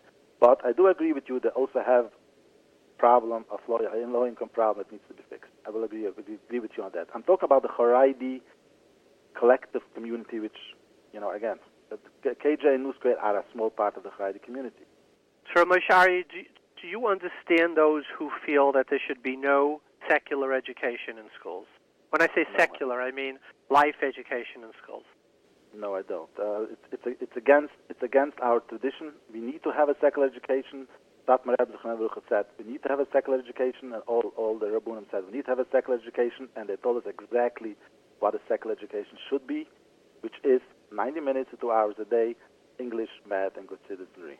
So going back to the new guidelines, I was involved a little bit, not part of the team, but many of the Askunim are my friends, and we speak to them. The guidelines in New York has nothing to do with the income problem in a few communities. It has nothing to do with that. The guidelines in New York is a war against Agudath Yisrael and against the Catholic Church. That's why the state guidelines didn't target a few schools that they need to teach English, this and that. And they told us we need to learn all the subjects, which is art, social studies, which includes evolution. Evolution, whatever. I'm not going to say things on the air. Yeah. So why so this was not a miscalculation. They know exactly what they were doing. This is a fight against Agudath. In other words, this is a fight against the sophisticated Orthodox. It's not about the right-wing, less sophisticated Orthodox in New Square and KJ. How do you know this from my Shari? It's very interesting. I haven't heard this argument yet. How do you know that? Okay. So let me give you first of all, you can see the people behind this, what their agenda is. Let's talk about Yafet and Fully Mustard. Besides his on the day that the state gave out the guidelines on November 20, Mustard was not that happy, and he said that the official statement was that the state must ensure a full, and I quote, a full secular education from K to 12, which means from 3 years until 16 years. Oh, it's 7 hours a day. How much more can they do? Okay, so they said the state must ensure a full secular education. Number one. Number two, people who are involved in Yafet and official people involved in Yafet on the Yafet board are part of groups, and I can say their name in public. Their names is public. They just published this today, and because slowly they're coming out of the closet. And his name is Mr. Eisner. He's a member of Yafet, also a member of a group called Jews for Racial Justice, for Racial and Economic Justice, which is a group, which is a neo-communist group. They openly say so. They are part of the Bund. I don't know, going back Jewish history, 70 years ago. They're part of the Bund, which was part of the, I don't know if you heard of the Yeveskis. Yeah, of course, yeah. Okay. The ones who wanted to be Machon of the Yeshiva. So what's his fellow Eisner's first name? Pesach Eisner. Again, Pesach Eisner is a nice guy. My point is not to mock him or say anything against him. He's a nice guy, and I know he means well. What's the name of the group, and what's the name of his group? Jews for Racial and Economic Justice. Okay. They are a neo-communist group, and they are what should I say? They are pro-BDS. They are they are globalists. Openly say so. We need to make sure that everyone earns the same. All Marxist ideas. Everyone earns the same. Close remove borders, and want to do that when everyone is the same. And everyone thinks the same, and all religions are reduced 80%, and Yiddishkeit is basically filter fish, and a few Yiddish concepts. Then there will be peace and love in the world. This is they openly say so. You can check it online. Not in so many words, but they openly say that they are the Bund. Okay, this is their official. They are the Bund, and they're doing it. It's called Toikia. It's a Russian word for love and justice and caring for everybody. Toikia, it's a Russian term. A communist term. So this is the people behind it. This is number one, the people behind this. Number two, there was an article in the New York Times a couple of weeks ago how the elites in New York don't care about Orthodox Jews. Physical attacks, physical anti-Semitic attacks on Orthodox Jews. They don't care about it too much because we are regressive. There was also an article, a different article in the New York Times about Jared Kushner, if it's good for the Jews or not. And the New York Times openly quoted, and I quote, according to Jewish experts,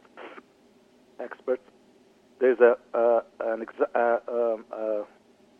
anxiety of the growth of the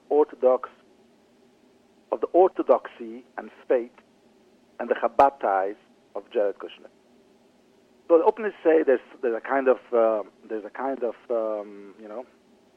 Orthodox Jews will not replace us kind of like Charlottesville argument. They're afraid that why are they afraid of? Because we are they openly say so. We are a socialist conservative group and quite powerful, and this especially now with the anti-Trump movement, especially in New York, so this is their target.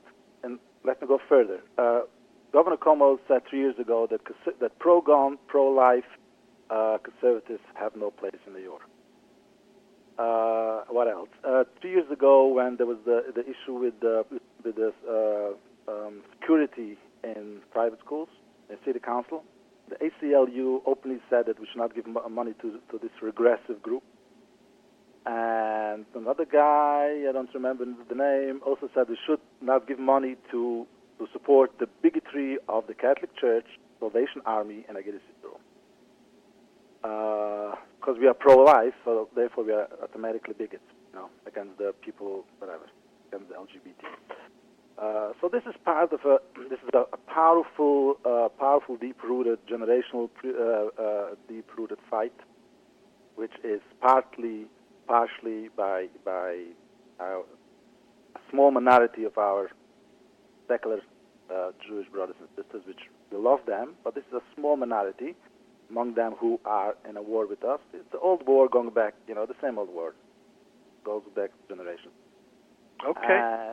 And plus a few non-Jewish anti-Semites, anti-Agudath people, anti-Catholic Church. And let me just add that the Catholic Church and the Archdiocese of New York also came out with a civil disobedience for the new guidelines. Basically, 500 schools pledged that they are not going to listen to the state, the Catholic Church. But the Catholic Church is also in on it, because they all know the agenda behind all this.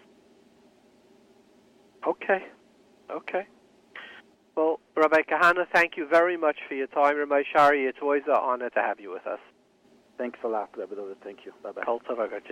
So to continue the conversation about the modern-day manifestations of anti-Semitism and their various expressions in today's world, Rabbi Yoni Birnbaum from the Hadley Jewish congregation in London.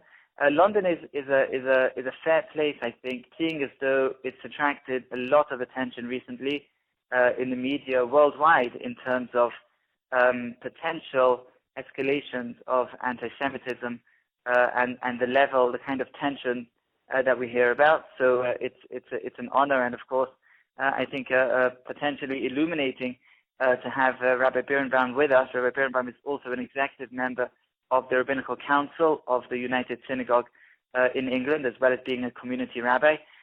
So Rabbi Birnbaum, thank you very much for joining us and being with us today. Great pleasure. Good to be here. Rabbi Birnbaum, how would you address the education issue, which I understand is becoming a real issue and a real challenge currently in England? I mean, there's been a similar kind of an issue that's been raised in New York, and many are saying, well, America was Malchus Shel Chesed, but here we see a different face of America, and now they're trying to really curtail the kind of Jewish autonomy and our education system and so on. How do you approach this issue in England? Is it related in any way to the relationship between the Jewish community and of course the government and the rest of England, or is it really just a very local issue that we have to deal with locally? Okay, so I think the first and most important point to say about issues to do with education, I don't think it's related at all to the issues of anti-Semitism. It's really not. I don't think it's related to that at all. I can't speak for America, but for England, I think a lot of it comes from a complete lack of understanding about what faith is. So England is a very secular society.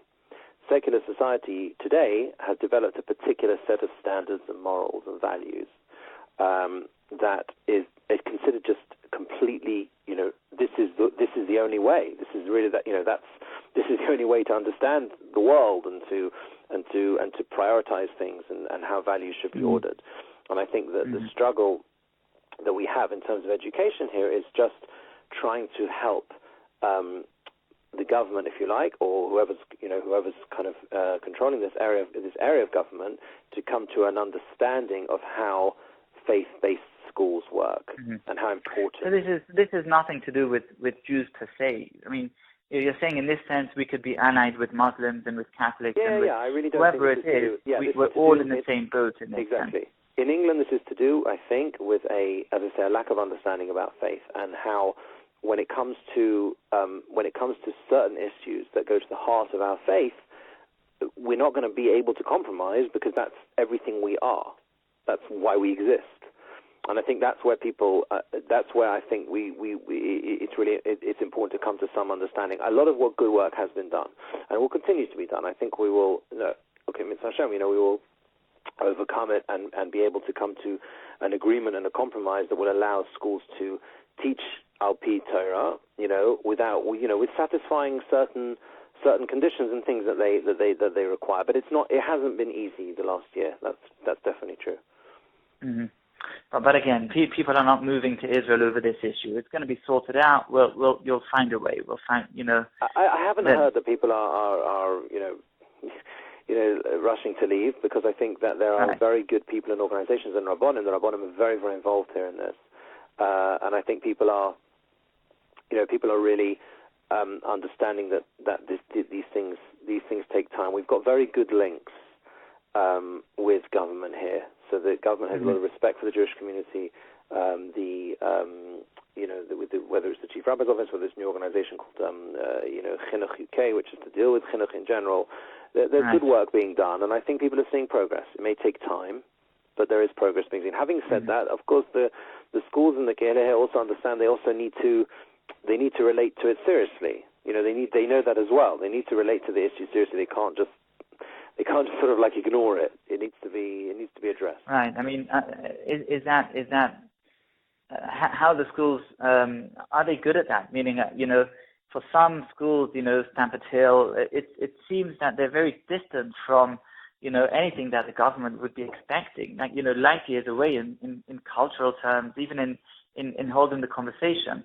Are they managing to adapt? Are they managing to really hold the conversation and try to reach some kind of a compromise? I think that they're definitely listening. The government are listening, but I don't think it's not easy. It's not easy, and there are certain, there are certain steps that also we. I think, as I said, a lot of it's about explaining where we're coming from, and also making distinctions about how we understand there are certain things that we have to, obviously that we consider to be Isurim, but that doesn't mean that we don't respect every people, individuals. That's also important. It's very delicate. Yeah, it's very, very delicate. It's a very delicate situation. Yeah. Right. Let me just to end with, because of the situation in mainland Europe, with so much both immigration from Muslim countries and also because of the kind of new left-wing kind of anti-Semitism that many believe is becoming prevalent and making life more uncomfortable for Jews in mainland Europe. So many are beginning to think about whether there's a future for Judaism in Europe. I'm not going to ask you about mainland Europe, but just thinking about England. What's your prognosis for the future? How do you see the future of British Jewry? Your community as a member of the executive board. How do you see the direction that we're going in? Things will how they'll play out. You mean in terms of anti-Semitism specifically, or generally? I mean. Well, both really. Meaning, anti-Semitism is maybe part of the question. But of course, it's not the whole question. You mentioned before that there's still a strong kind of feeling in England of being in Golus. Well, people can move to Israel if they want. Not that Israel, there's no feeling of Golus. Just today we had, terrible tragedy, and of course, nothing is. Things are far from perfect anywhere. But how do you sense the direction of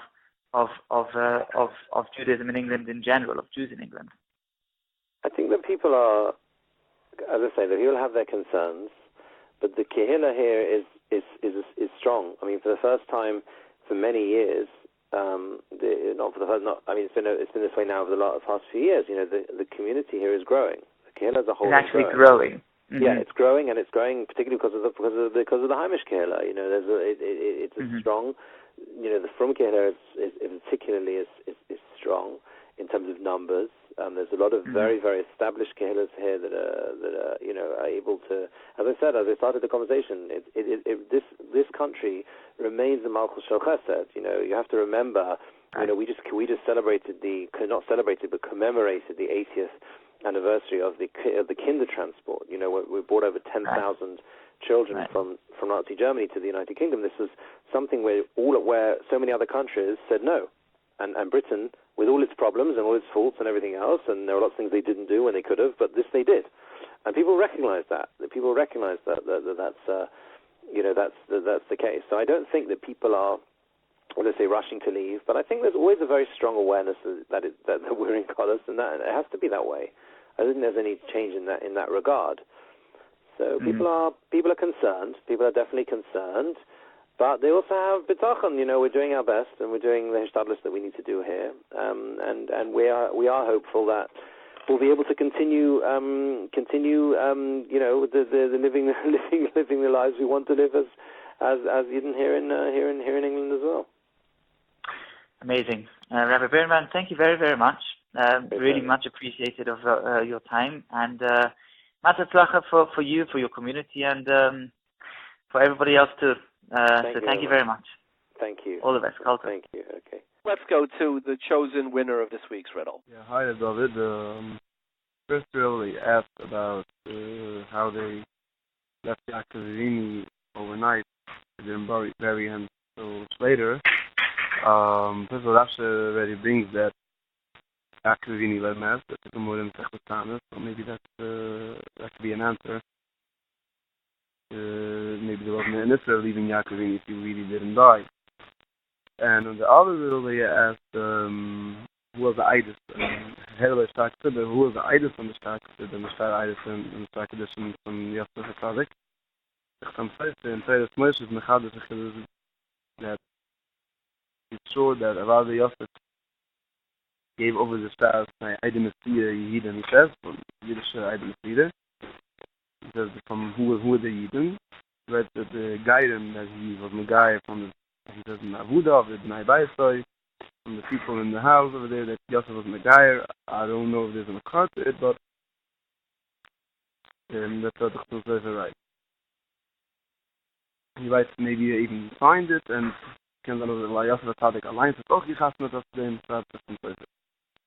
And I want to thank you very much for your show. This week's show was also very, very nice with Ben Shapiro. Thank you.